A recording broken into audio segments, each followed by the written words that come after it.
Ok, donc je vais essayer de faire vite pour une petite présentation liminaire, puisque on est très loin effectivement de l'Irlande, et j'imagine que pour beaucoup d'entre vous, la question d'Irlande du Nord est extrêmement lointaine, et il est difficile de comprendre les tenants et les aboutissants si on n'a pas un minimum de repères historiques. Donc quelques éléments de repères historiques qui vous permettront de comprendre les enjeux aujourd'hui.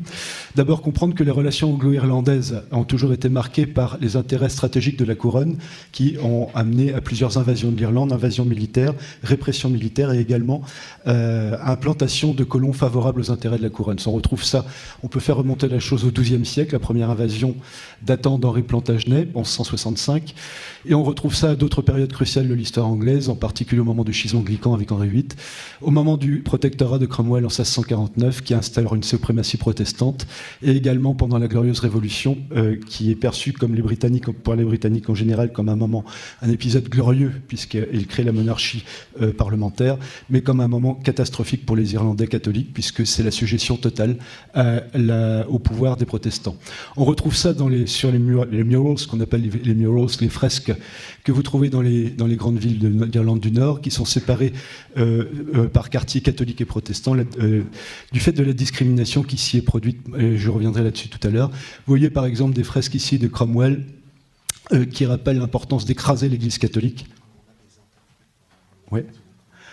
Il faut que je ralentisse un peu pour les interprètes. Désolé Catherine, j'aurai peut-être 30 secondes de retard. Et donc, celle de Guillaume d'Orange, que vous voyez juste à côté, dans un quartier qui revendique également son allégeance à un groupe paramilitaire. Donc c'est un conflit ancien qui se traduit aujourd'hui par le conflit contemporain qui a duré de 1969 à 1998. Le titre de la provocation était volontairement provocateur puisque j'ai parlé d'Ulster. Or, l'Ulster, c'est déjà un terme qui pose problème pour les Irlandais et pour les Britanniques. L'Ulster historique, c'est une province gaélique qui était le bastion de la résistance gaélique aux invasions de la couronne britannique, de la couronne anglaise d'abord, britannique ensuite. Et ça a été le point particulièrement prégnant des plantations, c'est-à-dire de la volonté de colonisation après 1607, après la fuite des comtes. Et l'Ulster est devenu le principal type de colonisation protestante. Donc, vous comprenez que ce conflit ancien a des résonances aujourd'hui. La question territoriale est devenue indissociable du conflit irlandais, du conflit communautaire qui existait dans la période contemporaine et du conflit religieux. On a donc deux traditions qui se sont trouvées enfermées dans un face-à-face, en Irlande en général et en Irlande du Nord en particulier. D'un côté, les unionistes, avec une mentalité de siège renforcée par l'histoire, qui est essentiellement protestante, donc ces unionistes sont essentiellement protestants, c'est une minorité en Irlande, mais si on prend le contexte du Royaume-Uni, ils font partie de la majorité, et ils se définissent donc comme la 4e nation britannique. De l'autre côté, le nationalisme irlandais qui s'est construit perçoit la présence britannique comme un fait colonial. Les 6 comtés sur lesquels je vais revenir, qui forment l'Irlande du Nord, comme une majorité artificielle confirmant l'intérêt colonial britannique. Et au XIXe siècle, le catholicisme s'est construit et a été perçu comme constitutif de l'identité nationale, ce qui évidemment contribue à exclure les protestants. Un peu moins vite, excusez-moi. Donc, la revendication d'autonomie qui a émergé au XIXe siècle a conduit à une crise politique qui s'est traduite également par une insurrection. La réponse des Britanniques a été, en 1920, le Government of Ireland Act, dont une loi fondamentale qui donnait l'autonomie à l'Irlande, mais qui était très loin de la revendication initiale des nationalistes, puisqu'elle créait en réalité 2 juridictions, l'Irlande du Sud de 26 comtés, l'Irlande du Nord de 6 comtés. Ce Government of Ireland Act a été très rapidement, tout de suite contesté, d'abord parce qu'il a été passé par le Parlement de Westminster dans un contexte insurrectionnel.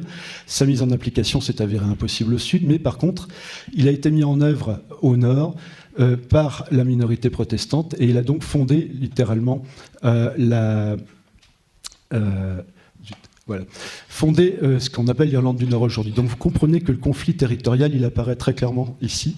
Vous avez un Ulster historique qui est composé de 9 comtés.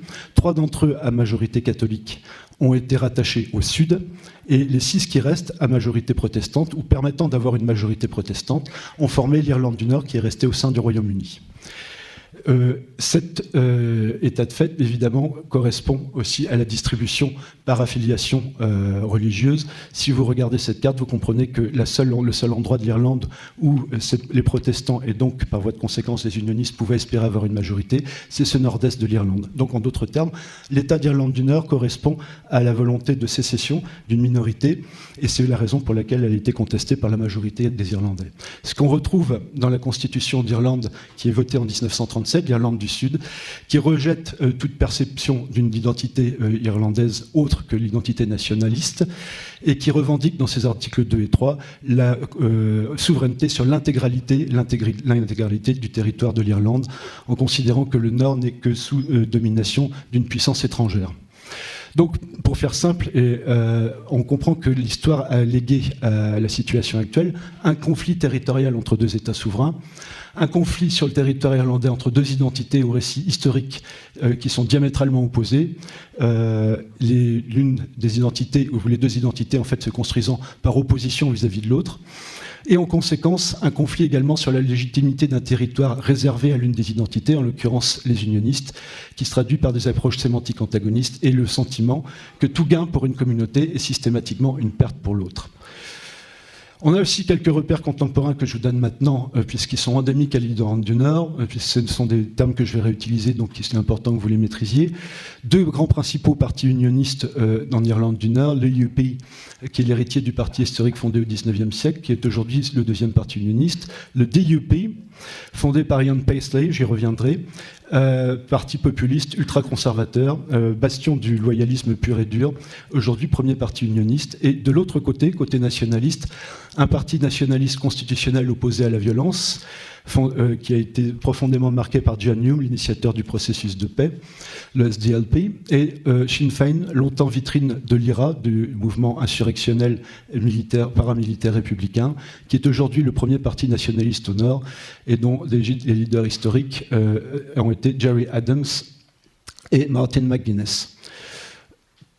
Donc, le processus de paix part du fait qu'il y a eu effectivement 30 ans de guerre, ce que les Britanniques ont appelé par un doux euphémisme les Troubles. Donc petite nuance, Mathias, les Irlandais n'ont pas forcément la même conception ou plutôt la vision aussi optimiste que toi de la décolonisation par rapport aux Britanniques. Donc les Troubles ont duré pratiquement 30 ans. 30 ans qui ont été en fait 30 ans de guerre civile qui ont commencé au départ par des revendications qui étaient des revendications sur l'égalité des droits, on en a parlé tout à l'heure, égalité des droits économiques et égalité des droits civiques, et ces marches pour l'égalité des droits ont très vite dérapé dans la violence et ont conduit à l'effondrement des institutions du Nord qui étaient incapables de maîtriser la situation, et donc à une situation dans laquelle le gouvernement britannique a été obligé de légiférer dans l'urgence afin d'instaurer la loi sur l'administration directe de la province. Malgré plusieurs tentatives de remettre en place des institutions locales qui ont échoué, parce qu'elles étaient en règle générale des tentatives unilatérales de la part de l'État britannique, cette situation de violence a continué pendant 30 ans avec des lois d'exception qui sont d'ailleurs particulièrement tragiques puisqu'elles ont remis en cause la common law et l'état de droit en Irlande du Nord. Elles ont même touché le reste du Royaume-Uni. Donc on ne va pas rentrer dans le détail, simplement retenez que cette période peut être divisée en 4 périodes distinctes: la montée des revendications pour les droits civiques et la crise politique, le déchaînement de la violence et la fin de l'autonomie institutionnelle en 1972. De 1972 aux années 93, l'absence d'une solution policière et militaire malgré la répression, et puisque évidemment il y a des textes de loi qui sont produits, mais ça ne suffit pas nécessairement, c'est ce que disait Gaël aussi tout à l'heure, il y a le facteur humain qui rentre en ligne de compte. Et le quatrième point, le processus de paix et la restauration de l'institution nord-irlandaise, c'est sur ce point qu'on va se pencher plus particulièrement maintenant. Donc, si j'arrive à récupérer mes diapos. Hop. Voilà. Donc, en début des années 90, les tractations reprennent entre l'État britannique et les États britanniques et irlandais et les différents protagonistes nord-irlandais. Les discussions partent sur la base de 3 niveaux de relations pour lesquels il faut trouver un accord global: la dimension nord-irlandaise, la dimension irlando-irlandaise et la dimension anglo-irlandaise. J'ai eu la chance dans cette période d'avoir de longs entretiens avec John Hume, que vous voyez sur la photo, qui était le leader du SDLP et celui qui vraiment était l'architecte du processus de paix. Ce qu'il disait plus précisément, ce que vous allez retrouver sur la diapo qui suit, c'est en substance ceci: les petits arrangements ne m'intéressent pas. Ce que je veux, c'est voir les chefs unionistes revenir à la table de négociation pour que nous voyions comment nous pouvons vivre ensemble sur ce petit bout de planète. I'm not interested in deals. What I want is to see them, the unionist leaders, back to the negotiation table so that we see how we share this piece of earth together. Cette déclaration est prégnante à plusieurs titres. D'abord, en ce qu'elle révèle l'évolution idéologique du nationalisme constitutionnel. Les nationalistes constitutionnels influencés par le corpus critique de l'école révisionniste irlandaise acceptent l'idée d'une autre identité irlandaise et admettent ce postulat et admettent la légitimité de la revendication et de l'identité unioniste. Deuxième point tout aussi important, la notion de partage du territoire. Quiconque connaît l'Irlande du Nord sait combien chaque bout de territoire, chaque quartier, chaque rue, littéralement, sont âprement revendiqués, j'aurai l'occasion de le remontrer à la fin de cet exposé, ce que caractérise donc les murals qui définissent des zones d'influence des familles politiques, mais aussi celles des groupes paramilitaires. Ces territoires sont physiques, ils sont géographiques, mais ils se doublent également de territoires imaginés correspondant aux symboles de chaque tradition, et les symboles sont particulièrement forts en Irlande du Nord. Ainsi, le début des troubles en 1969 est-il lié aux attaques loyalistes contre les marcheurs de la Ligue pour l'égalité des droits, qui voulaient emprunter des routes communément utilisées par l'Ordre d'Orange pour commémorer la victoire protestante pendant la guerre de succession. Donc vous voyez la pertinence, l'importance des symboles ici. En d'autres termes, lorsque John Hume parle de partager le territoire, il s'agit bien sûr du bout d'Europe que constitue cette Irlande du Nord balkanisée, mais il s'agit tout autant d'établir des ponts entre les traditions pour que les symboles d'une communauté ne soient plus vécus comme un affront ou une humiliation par l'autre, et pour qu'une réconciliation puisse ainsi avoir lieu autour des récits historiques antagonistes de chaque tradition. Tous les enjeux du processus de paix se trouvent dans cette définition conceptuelle. En décembre 1993, la déclaration de Downing Street, qui a été prononcée par le Premier ministre Albert Reynolds et John Major, ouvre la porte à un règlement du conflit. En substance, elle repose sur les points suivants. À reconnaissance du droit à l'autodétermination de l'Irlande, réunification si une majorité de la population y consent, reconnaissance du droit exclusif des Irlandais à régler les problèmes nord-sud par consentement mutuel, donc reconnaissance d'une dimension irlandaise exclusive de l'État britannique, invitation des groupes liés au mouvement paramilitaire sous réserve que ceux-ci renoncent à la violence, et c'est cette déclaration de 1993 qui a conduit au cessez-le-feu de l'Iran en 1994, puis à celui des groupes paramilitaires loyalistes la même année. Ce sont ces principes fondamentaux que l'on retrouve dans l'accord du Vendredi Saint de 1998. Je vais passer un peu là-dessus. Donc, excusez-moi, je reviens. La mise en place de nouvelles institutions qui permettait de dégager un consensus, ou tout au moins l'approbation d'une large majorité dans les deux communautés, ne s'est pas faite sans difficulté.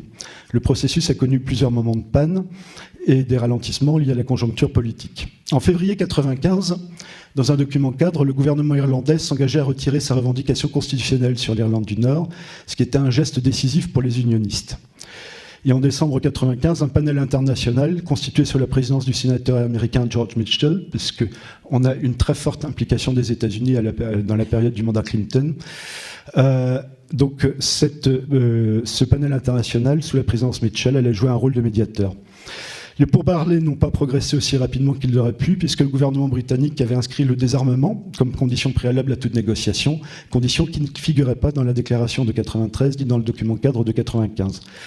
Blocage lié à la faiblesse parlementaire du gouvernement Major, permettant aux unionistes dont il avait besoin de poser des exigences qui n'étaient pas contenues dans ces accords.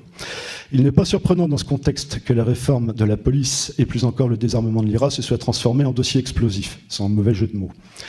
L'arrivée au pouvoir de Tony Blair en 1997 permet de relancer un processus de paix mal engagé, au point que l'IRA a d'ailleurs suspendu son cessez-le-feu. La période de tension qui précède la reprise du processus de paix par les travaillistes est instructive à plusieurs titres. D'abord, elle montre que les paramilitaires républicains ont pleinement conservé leur capacité opérationnelle, comme le montre l'attentat spectaculaire de Canary Wharf en 1997 à Londres. Le message paradoxal qui doit être tiré de cette action est que la suspension des hostilités par les républicains ne doit pas être interprétée comme une situation sans alternative du fait de l'étranglement logistique de l'IRA, mais bien comme un choix délibéré en faveur de l'option politique. Si celle-ci s'avère être une impasse, alors le mouvement républicain n'aura d'autre option désespérée que de reprendre la lutte armée. Cette situation éclaire la stratégie républicaine d'un jour tout à fait nouveau, puisque cela signifie que les deux formes de combat ne sont plus complémentaires, mais alternatives, ce qui change considérablement les données du problème quant à la place que peuvent occuper les républicains à la table de négociation. L'accord du Vendredi Saint est signé le 10 avril 1998 et il s'articule en 3 volets qui reprennent les 3 dimensions que j'ai évoquées précédemment, ainsi que les principes définis sous l'impulsion de la commission Mitchell. Le premier volet interne à l'Irlande du Nord concerne la mise en place d'institutions démocratiques, d'un exécutif et d'une assemblée élus à la proportionnelle. Et ce chapitre vise à instaurer un partage des pouvoirs entre nationalistes et unionistes. L'accord du Vendredi Saint a également mis en place un axe institutionnel nord-sud avec la création d'un conseil ministériel transfrontalier qui comprend des membres de la nouvelle assemblée et également des membres du gouvernement d'Irlande du Sud. Enfin, le troisième volet porte sur la dimension irlando-britannique avec la création d'un Conseil des îles et la conférence intergouvernementale irlando-britannique, constituée des représentants des gouvernements britanniques et irlandais et des institutions déléguées d'Irlande du Nord, d'Écosse et du Pays de Galles, puisque la dévolution qui se met en place à l'époque ne concerne pas que l'Irlande du Nord, mais également le Pays de Galles et l'Écosse. Ce qui, évidemment, ne peut que plaire aux unionistes, qui ne sont plus un cas particulier, mais qui rentrent dans un processus de transformation des institutions qui est commun à l'ensemble des nations du Royaume-Uni. L'accord confirme que la souveraineté sur l'Irlande du Nord dépend du consentement de la majorité de la population nord-irlandaise et implique que les lois constitutionnelles des 2 États soient mises en conformité avec ce point. Il est soumis par référendum aux 2 parties de l'île le 22 mai 1998, approuvé à plus de 94% au sud et à plus de 71% au nord. L'accord du Vendredi Saint est un traité international qui a été déposé aux Nations Unies et comme on vient de le voir, il implique que les États, pour le respecter, doivent modifier leur loi fondamentale sur les questions relatives à l'Irlande du Nord. En conséquence, la République d'Irlande a apporté un 19e amendement à sa constitution et donc modifié les articles 2 et 3 dont on a parlé tout à l'heure, que vous avez à l'écran. L'article 2 est particulièrement important, il est totalement transformé, il ne porte plus de trace de la revendication territoriale et reconnaît le droit de toute personne née sur l'île de faire partie de la nation irlandaise, sans pour autant que cette inclusion soit perçue comme revendiquée ou imposée. Donc l'idée, c'est bien de permettre l'ouverture, sans pour autant que ce soit une revendication imposée aux unionistes. Cependant, il convient de constater que la référence à la nation irlandaise ne renvoie à aucun article pratique dans Bodrat na Éirian, la Constitution d'Irlande. Et par ailleurs, l'article 3 crée une disposition particulière qui ne se retrouve pas dans l'accord ni dans la législation britannique amendée, puisque la réunification ne peut intervenir qu'après approbation référendaire également dans la République. Et pas seulement en Irlande du Nord. Je précise également un point qui peut avoir son importance pour le futur, c'est que, si j'arrive à récupérer ma diapo, hop.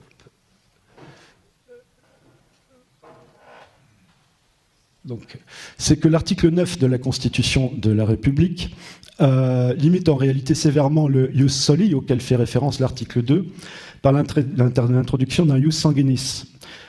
Puisqu'il stipule effectivement, enfin, comme vous pouvez le voir à l'écran, qu'une personne qui est née sur l'Irlande n'a pas nécessairement l'accès à la citoyenneté s'il n'est pas né de parents qui en disposent ou qui eux-mêmes y ont accès.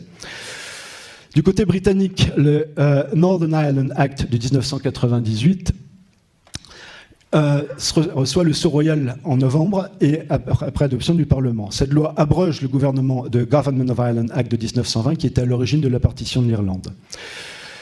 On constate que cette loi qui fonde le nouveau statut constitutionnel de l'Irlande du Nord rend automatique la rétrocession de la province si une majorité d'électeurs nord-irlandais le demande, mais elle renvoie aussi in fine la responsabilité ultime de la décision à la République d'Irlande, ce qui n'est pas anodin, compte tenu de l'amendement apporté à la Constitution irlandaise qu'on vient de voir. La loi a également créé de la nouvelle Assemblée d'Irlande du Nord et le nouvel exécutif et définit les transferts de compétences et matières réservées. Elle stipule que la législation adoptée par l'Assemblée d'Irlande du Nord ne peut contredire la législation européenne ni la législation sur les droits de l'homme, Or, la Convention européenne sur les droits de l'homme a été intégrée dans le corpus législatif britannique en cette même année 1998. Ceci, d'une certaine manière, illustre ce que nous disait Géraldine tout à l'heure.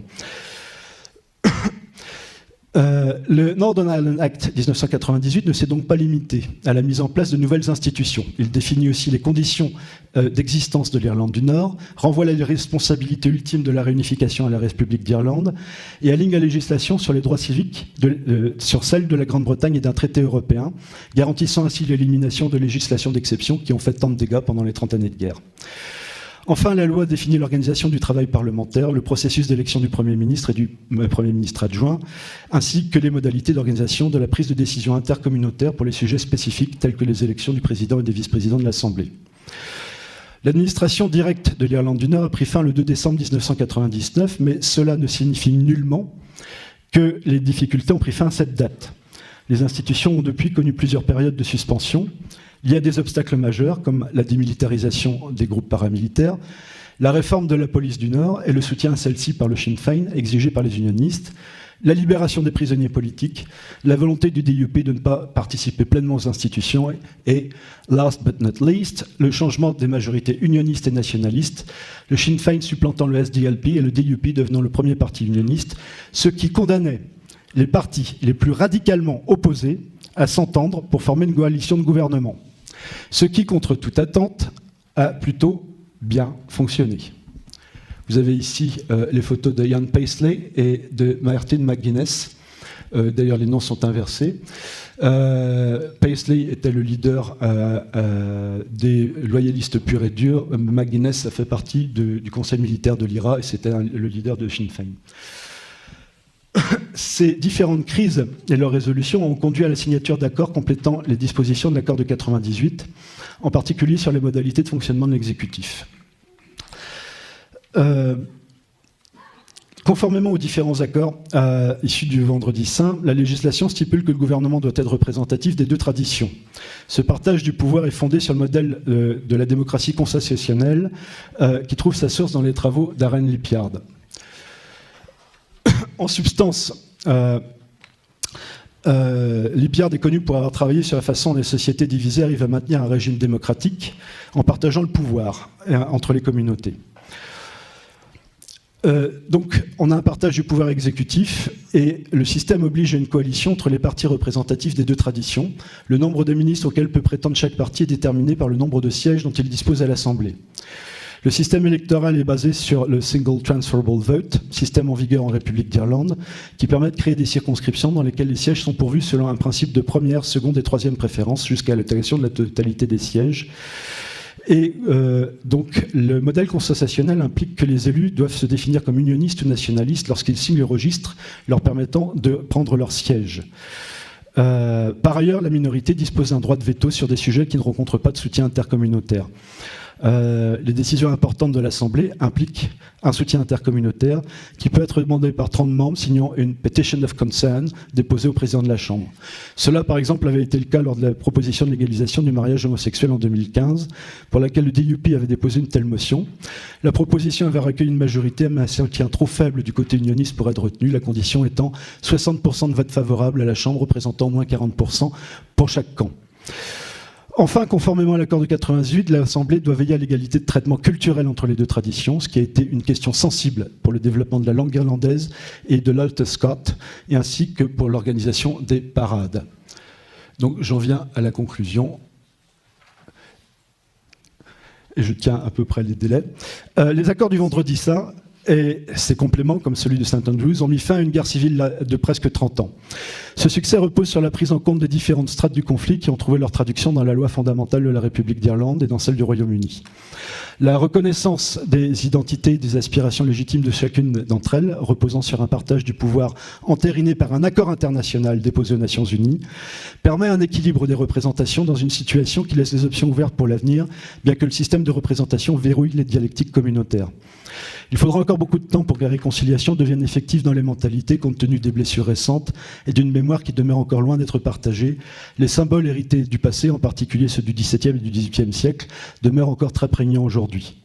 Et si les installations militaro-policières ont été démantelées, les peace walls, les murs de séparation, existent toujours entre les quartiers antagonistes comme ceux de Shankill et des Falls à Belfast.